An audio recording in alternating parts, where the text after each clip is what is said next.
دوستان سلام. برای دریافت توکن داگز وارد ربات میشین. اینجا گزینه براتون میاد وقتی کارو میزنید که باید این ربات رو لانچ کنید. وقتی لانچش کردید این تیک پایین ربات میزنید، نکست رو میزنید و در واقع کانکت والت میکنید. اینجا میتونید به تونکیپر وصل کنید، کانکت والت رو بزنید و یا میتونید به اوکی ایکس والت یا حالا والت دیگه هم بخواید وصلش کنید. و این کار کانکت اوکی و ایکس والت هم هست اونجا.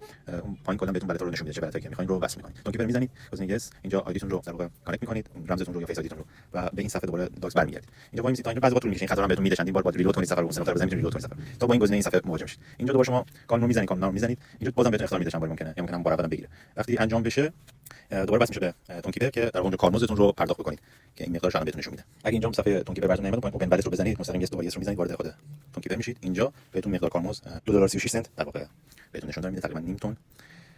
این رو در واقع انجام میدید، صفحه رو میکشید انجام میدید، گزینه پایین رو میکشید تا ته و ترانزکشن انجام میشه.